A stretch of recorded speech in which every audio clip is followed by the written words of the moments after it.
1960s, Africa was ravaged by war. Sponsored by Cold War superpowers and withdrawing colonial nations, proxy armies launched brutal campaigns that would last for decades. As these conflicts spread, South Africa found itself increasingly surrounded by pro-communist forces. Internationally isolated and subject to an arms embargo for its policy of apartheid, South Africa became increasingly reliant on mercenaries. These mercenaries would later be sent abroad, where they would end up embroiled in madcap schemes to overthrow unsympathetic governments or topple dictators. A guy came running out of one of the offices with an AK-47, with PLO painted on the wooden butt, and all hell was let loose. Hardened by such endless violence, others emerged to form one of the most feared mercenary forces ever seen, the 3-2 Battalion. The history of private military companies in South Africa stems from the war in Angola. That left well-trained, well-motivated and capable men out of work, looking for something to do. When we're talking about the 3-2 Battalion, it's the Angolan born. And the Angolans, they were born to fight. And some, guided by an ex-Etonian SAS officer, attempted an audacious military coup. There you've got a tyranny, which is a dreadful thing. You've got a great adventure and the possibility of making a lot of money all together. Who would say no? This is the story of how dogs of war shaped post-colonial Africa and how one unit in particular became infamous for mercenary actions right up until the present day. The 3-2 Battalion.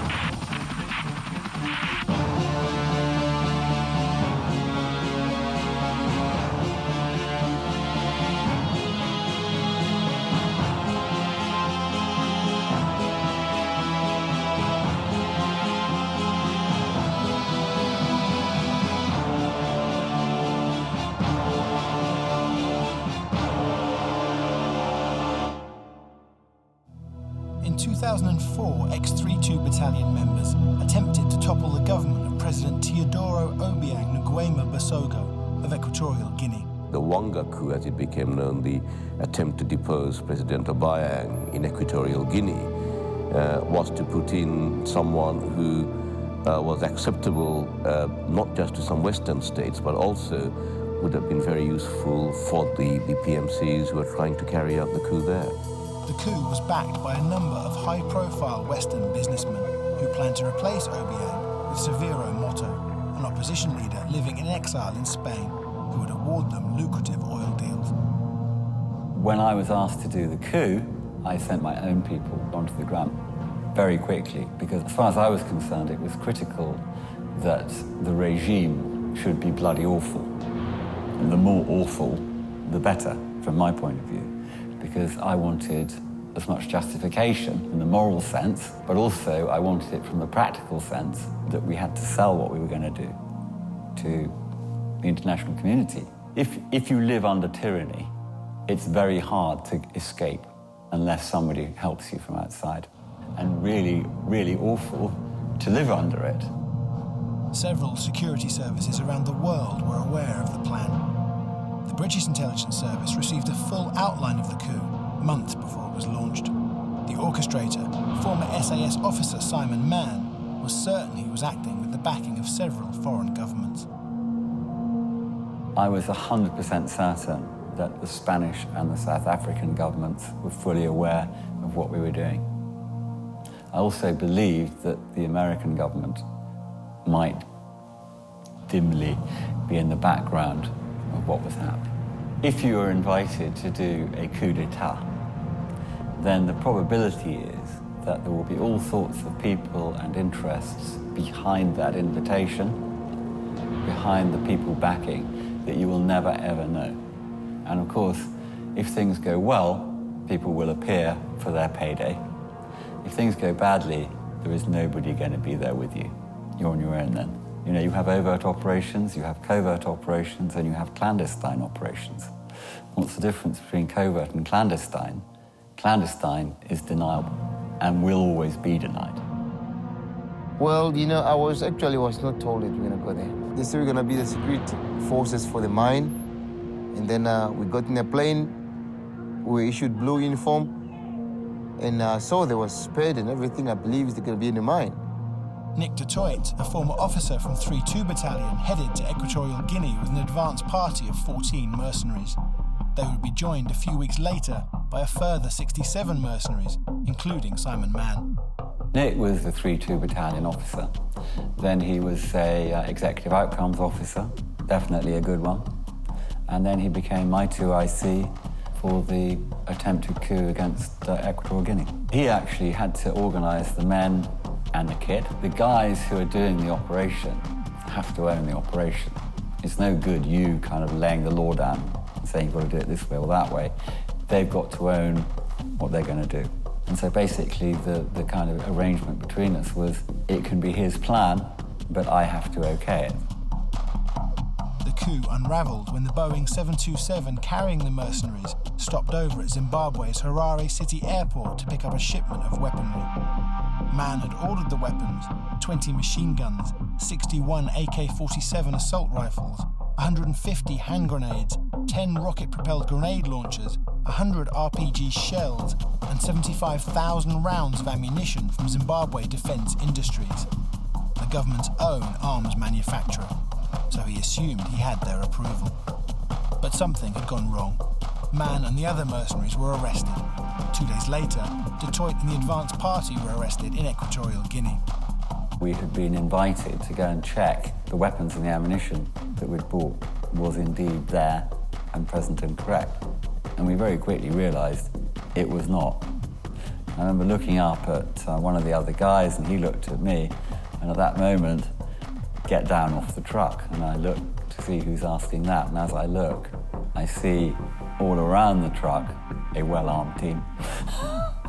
And we're nicked. But I also thought that there might be a misunderstanding that we were going to be able to resolve. I think it was the first 7 days or something. I was in police holding tanks, police holding cells, because they didn't want to admit that they'd got me, because I think they were trying to work out what to do with me to begin with, and that they didn't want me to be officially a prisoner. And then I think they also thought that they might be able to whisk me out of the country to Equatorial Guinea, where I could be shot there, because they were the target country.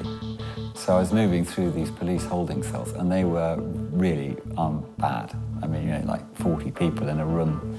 You couldn't lie down, no lights, shit all over the place, blood all over the place. I thought, well, they might shoot me, they're probably going to torture me, they might hang me. And I immediately, of course, thought about, Amanda and the children and all that sort of stuff. Sometimes when I think about it, it's really very painful. The situation to feel being arrested, they mistreat us. Zimbabwe, there's no law there in Zimbabwe. They will do anything. We lost our friends, they got sick in prison. We arrested you have nothing to say. Receive you from the airplane, downstairs, kick you and boots on your head, waiting for someone to come and handcuff you, put you in the truck to go to prison. We just started knowing more when we were in prison.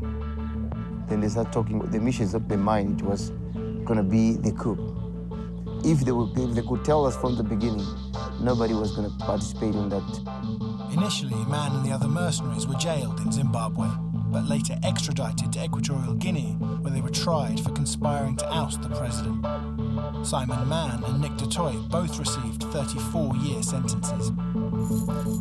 Footage of former 3-2 Battalion in chains was broadcast around the world, greatly embarrassing the South African government.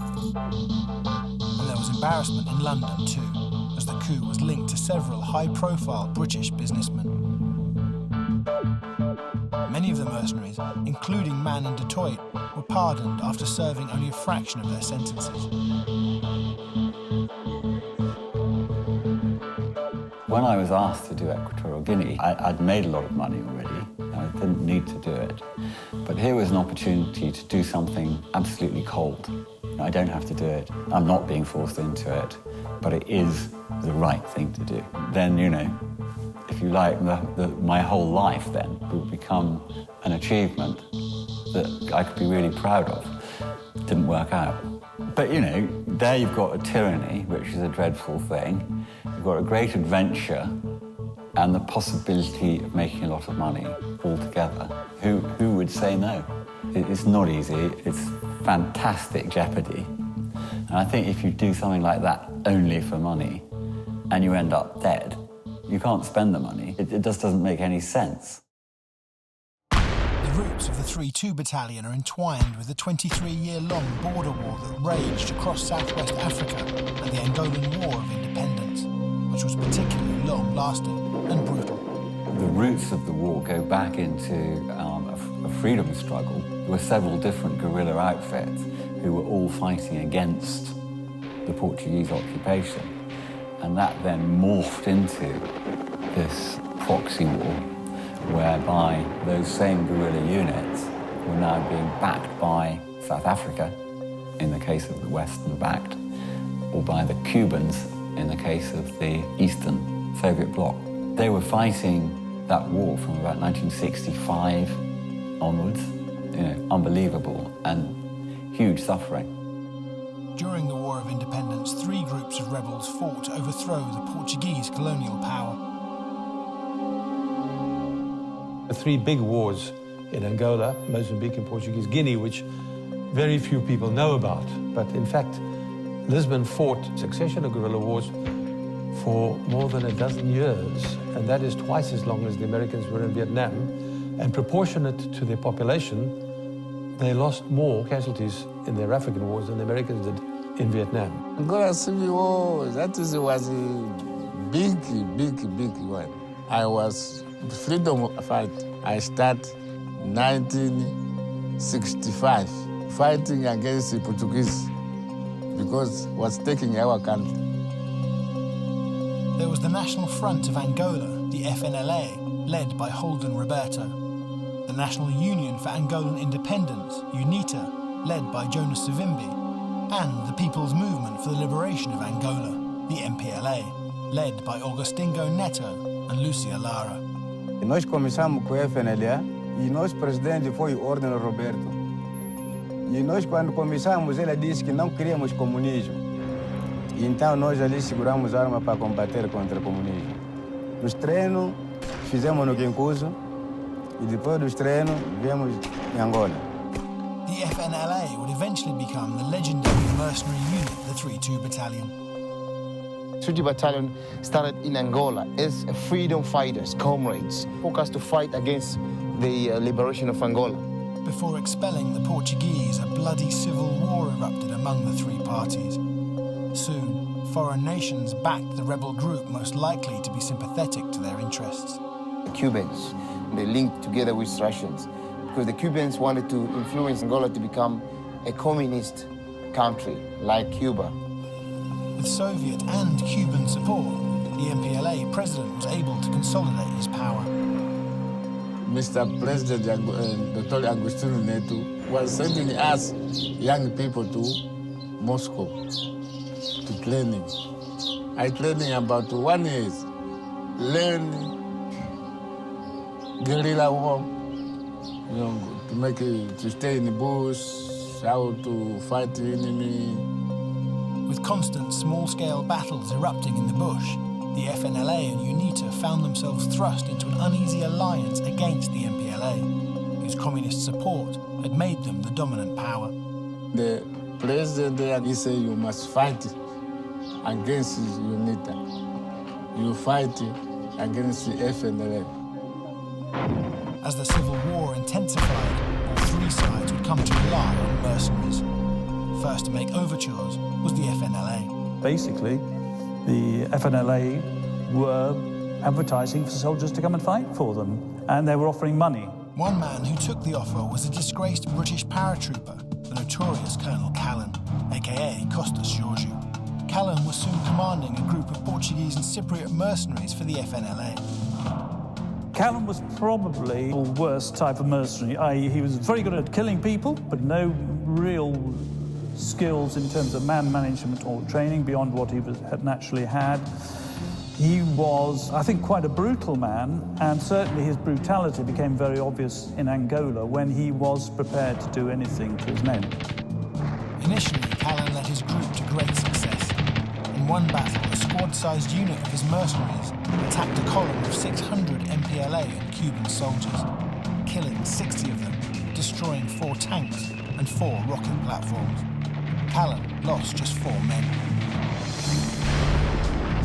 Despite this success, the unit was too small to influence the conflict significantly.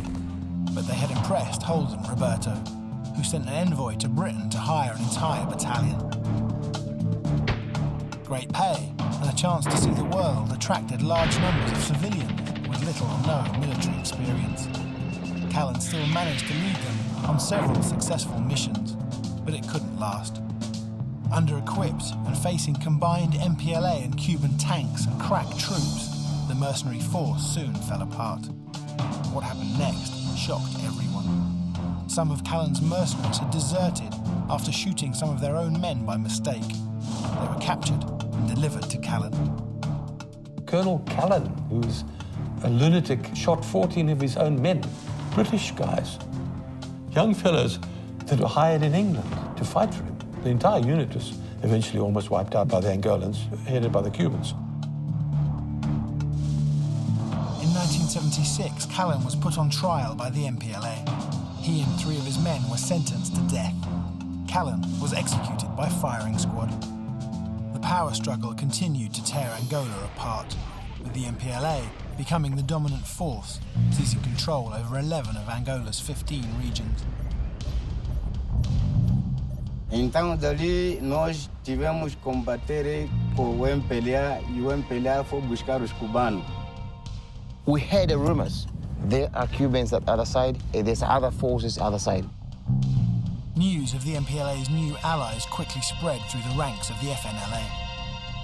Depois do MPLA, o Agostinho veio buscar os comandos, o Mr. Chipenda vem buscar sul africanos para nos ajudar. South Africa responded by sending nearly 2,000 troops across the border to support the ideologically sympathetic UNITA and FNLA.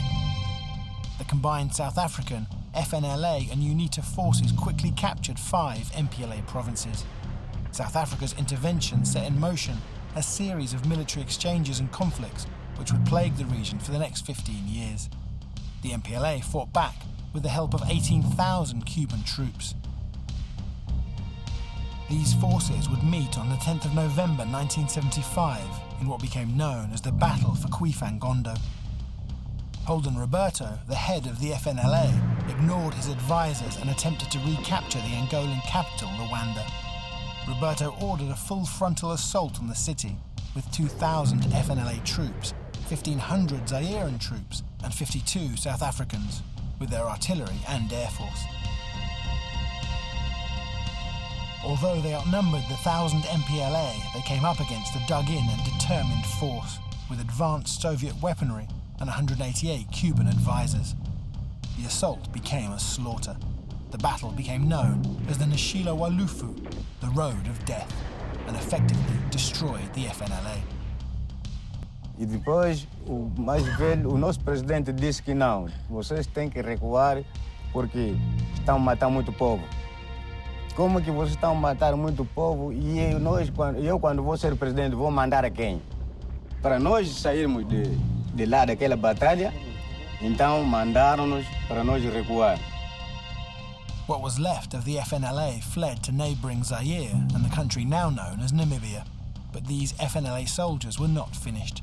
They soon regrouped, rearmed, and would become known and feared as 3-2 Battalion.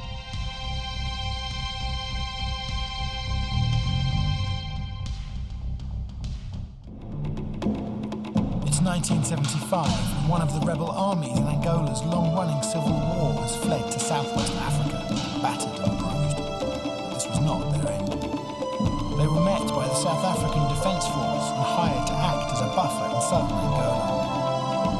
Colonel Jan Breitenbach was tasked with transforming the surviving troops into a counter-insurgency force known as 3-2 Battalion.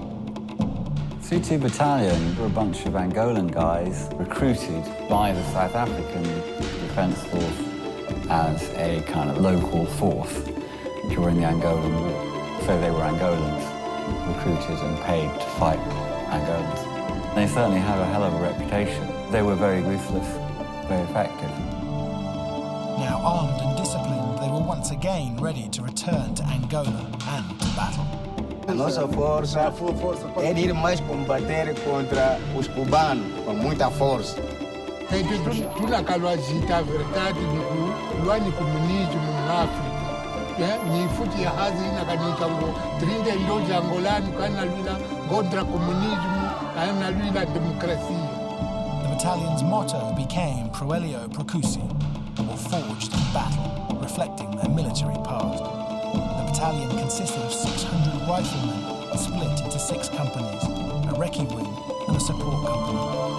Each company was led by South African officers and by non-commissioned officers from Rhodesia, Portugal, Australia and the United States. Deployed in small groups, the 3-2 battalion would operate for weeks on end to disrupt and clear enemy activity. The existence of the battalion was kept secret even within the South African Defence Force for many years. The troops would go into Angola with unmarked equipment, giving the South African government plausible deniability should any member of the force be captured. Without the 3-2 battalion before, the South African Defence Force was so weak. Then after, when they decided to put the Angolans in their military, they had good training from before in Angola, then South Africans Defence Force training that make them special. On the 25th of November 1981, South Africa allegedly backed one of the most daring coups of the entire Cold War with the support of the US. They enlisted 51 mercenaries to topple Seychelles President Frans Albert Rene, who was suspected of having Soviet sympathies, and restore his deposed predecessor, James Mancham. The unit was under the command of Mad Mike Hoare, the legendary Irish mercenary who had carved out a formidable reputation fighting in the Congo. I was approached by Mike Hoare and saying he had a little operation on the go, was available. Well, the whole thing was that we were actually going to work with the Seychelles War, who wanted Rene out. They never voted him in. He'd seized power using 200 troops from Tanzania, who were still on the island, and in fact they were garrisoning the whole place. They had a barracks at the end of the runway. We were flying in as a charity group, once we were familiar with the whole island, then meeting up with the Seychelles War, and we would seize the armory. That was the whole idea, to get extra weapons. And the Seychelles War movement would be on standby, and they would move in, and they would do it, and we would assist them. And we had wristbands to identify ourselves and firefight, know who's who. And it was obviously intended to be a bloodless coup. The plan was simple, but there was trouble as soon as they landed. When we were going through customs, then the guys searched the guy's handbag, one of our guys, and discovered that the mercenary had a AK in the false bottom of his luggage. I went out to warn the guys. The Szechuan guy came running out of one of the offices with an AK-47, and then all hell was let loose.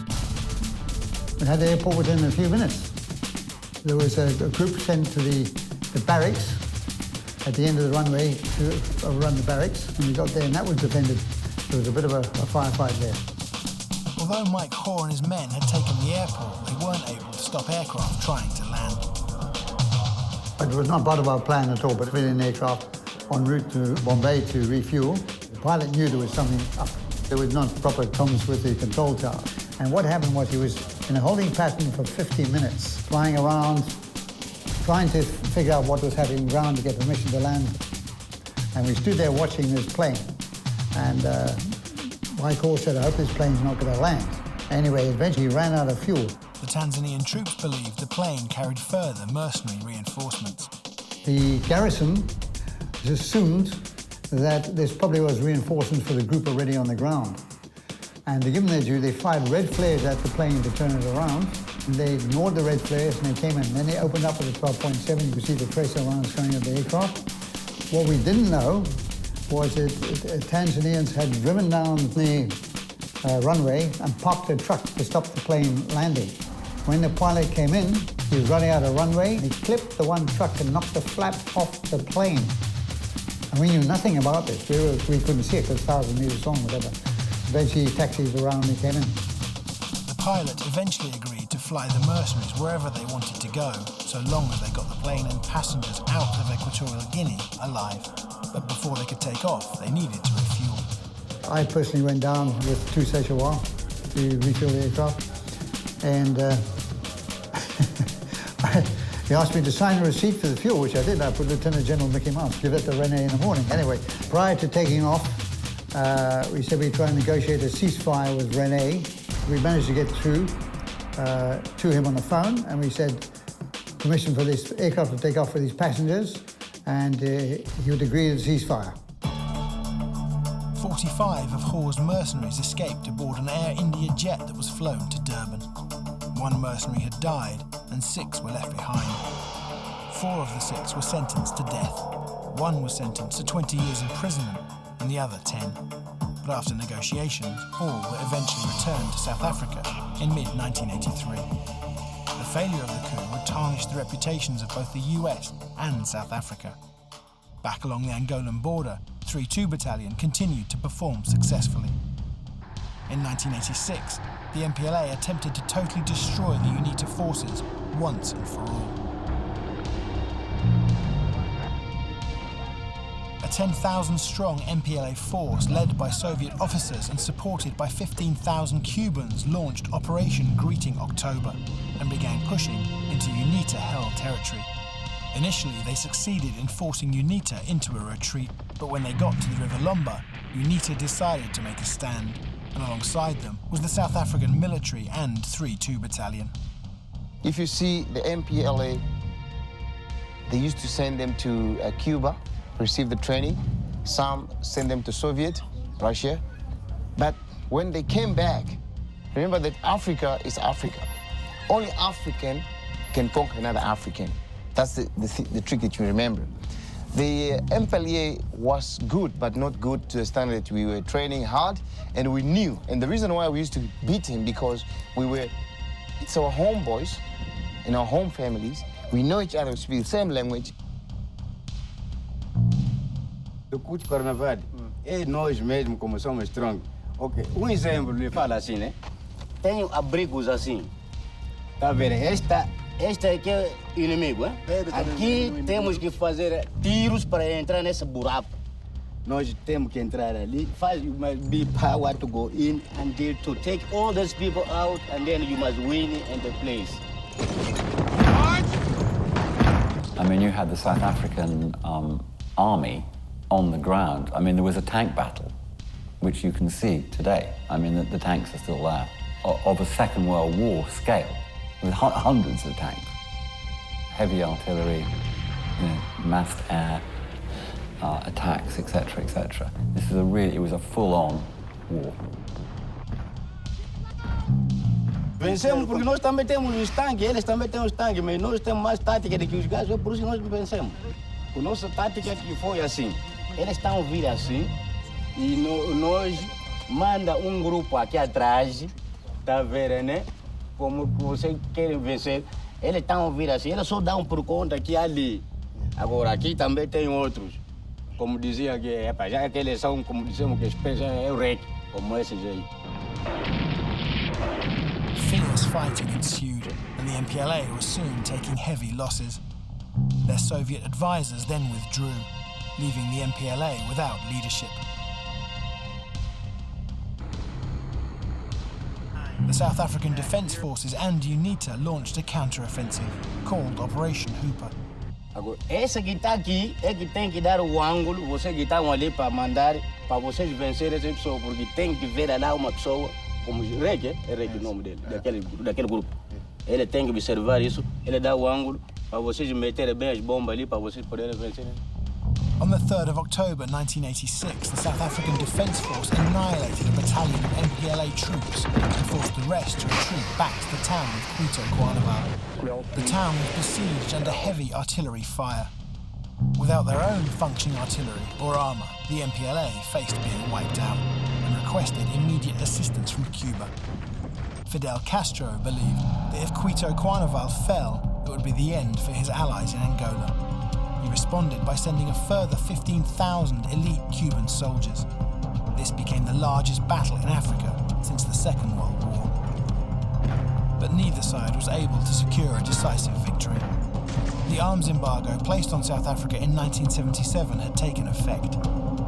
Its aging air force was unable to compete with the Cuban state-of-the-art MiG-23s and air defences.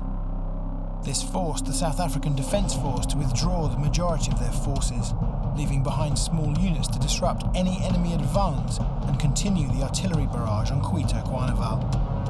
The Cuban and Angolan forces surrounded their positions and took the initiative for the first time, but the bloody stalemate continued. South Africa's brutal border wars dragged on into the late 1980s despite massive political and financial fatigue. A rift grew between Cuba and the Soviet Union on how to deal with the continued problem presented by UNITA, led by the charismatic Western-backed Jonas Savimbi and their 3-2 Battalion allies. The Soviets once again took the lead and deployed over 1,000 advisors in an attempt to capture the town of Mavinga on the way to Jamba, the UNITA stronghold. Savimbi was once a leader who's a fearless man. Whenever there is a big target, the first attack, he want to be there present himself, to go with him in front. You never think about going to attack Jamba, because in Jamba was everything there, where Savimbi was. There was Air Force, trained his own people. There was artillery, well set up. There was military police. There was people guarding that whole town all over, exit and entrance, everything. So for you to think about to go and attack Jamba, you will think twice, Chief, because 5 or 10 kilometers before you reach the target that you want, you will get into the walls. At Mavinga, they would face a dug-in UNITA and South African Defence Force.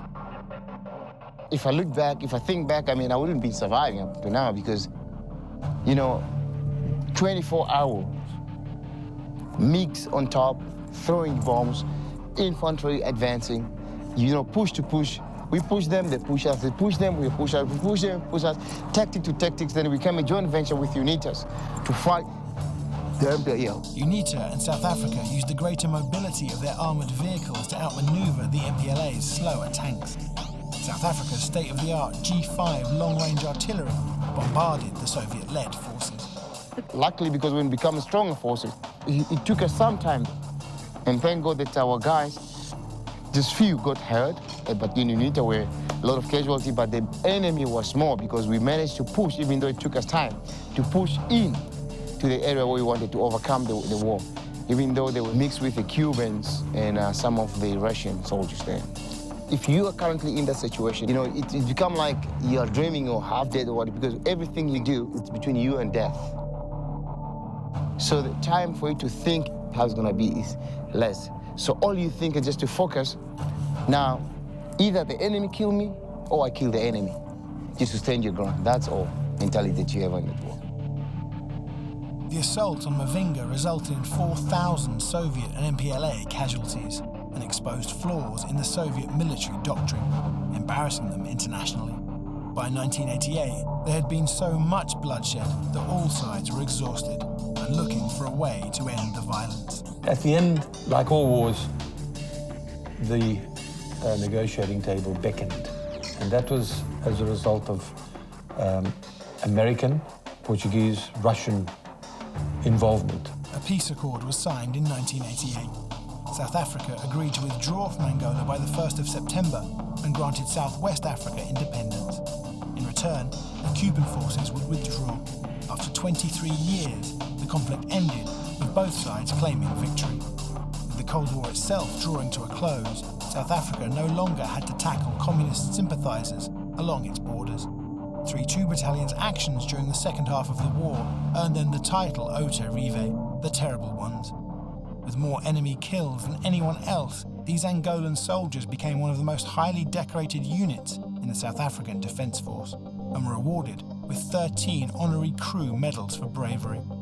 The medal is being given individual by those who were bravest. You understand? And when you are bravest, let me say for instance, you and I, we go in the battle. and you get shot, and I make sure that I don't leave you behind. I carry you and I fought from the enemy until I'll bring you back and you survive. That's when we got those medals. The border wars were over, but because 3-2 Battalion had fought against the side now in power, they could not return home. The apartheid regime withdrew them to the town of Pomfrey. First of all, we told, you guys all gonna move to South Africa, you're gonna have a good life. And then the time came, we jumped in the buses, then we drove all the way to Pomfrey. Pomfrey used to be asbestos mine. That's why some of our kids got infected eye problem and heart problem because of that. They tell you, okay, you and so your number is this, then you go straight to the house that they gave you. They would serve a new role in South Africa. They were sent to put down revolts in the townships and were soon using the same tactics they had learned during years at war. The fact that predominantly black soldiers fought against anti-apartheid protesters left them hated among the majority black population. Quando aqui nós ouve tiro, só irmos lá tirar as armas daquela pessoa para entregar na polícia. Não podemos mais lutar com ele em Cataneu e Neápolis. Os nativos mesmo, os donos, o imbumbo, não gostam de nós, são brancos. Nós trabalhamos com o governo dos brancos, é por isso que ele não nos gosta. On the 8th of April 1992, 3-2 Battalion were involved in an incident where members of the public were shot and killed in Fola Park, Gauteng. The incident brought heavy criticism upon the battalion from both the African National Congress and the public. An investigation was launched, and in 1993, 3-2 Battalion was decommissioned. The message came that, listen here, now we're gonna disband this battalion to send you different places. But they're gonna be also an optional. If you want to resign, there's a package. They're gonna give you a package, then you have to resign. Because if you think you cannot fit into this government, then you're gonna take your package, you go somewhere. And a lot of them, when they heard about the money, then they resigned. They chose to get a package. And when the package came, it wasn't as they thought that's gonna be. It came mostly, some of them 50,000, and some of them 20,000, some of them, well, those who are lucky one, I call it lucky, but even though it's average, 100,000. I mean, 100,000, you can't even buy a house, you understand? So the people face a severe suffering. What happened to 3-2 Battalion was happening right across the South African Defence Force. With the handover of power to the ANC, many troops felt that they had been betrayed by the very country they had fought for. How the South African people treat us, they treat us very badly. They forgot from the beginning that for them to liberate this country, and it caused our fathers and brothers dying in our country. They had fought this long war in Angola, in Mozambique. This is the white apartheid government trying to hang on to power, and they'd been pretty rough about it. So when power began to shift from the white government to the ANC, there was a sort of rush for the lifeboats, basically. And I mean, these guys knew that their contracts were being torn up, their pensions were going to be scrapped. There was also going to be a whole truth and reconciliation process. And so they were really looking for something to do.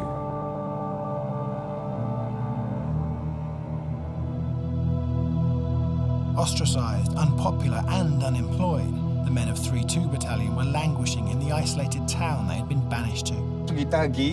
O government antigo nos falou que vai nos dar benefício para nós, com nossos filhos, com nossas mulheres, para nós descansar e deixar a tropa.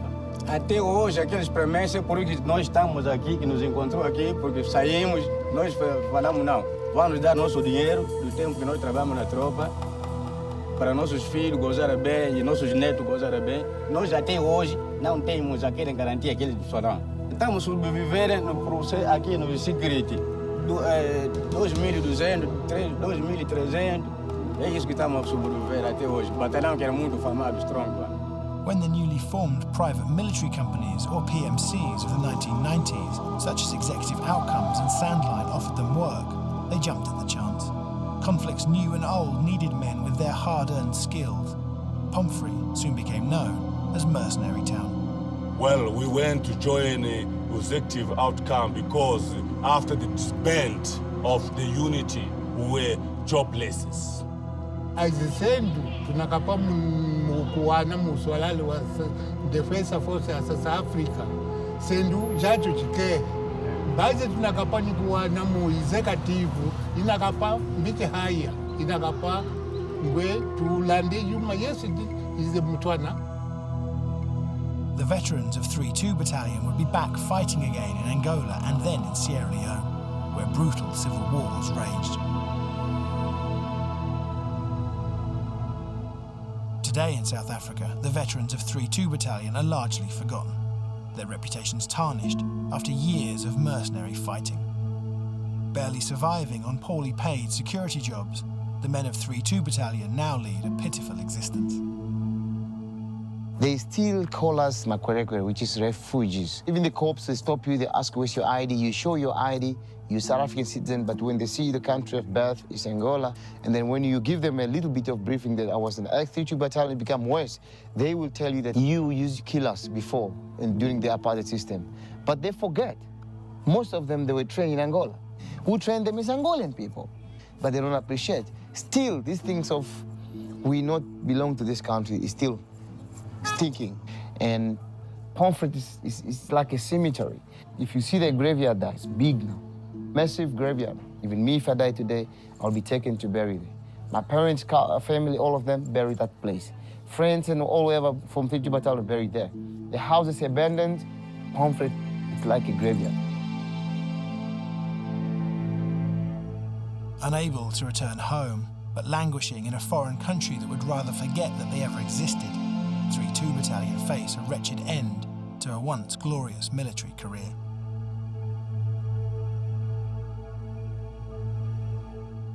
Our leaders left us like this, like a dog. This is a painful for us. Like myself, I'm old now. No one is looking for me. Only my son. Pain. You see, pain.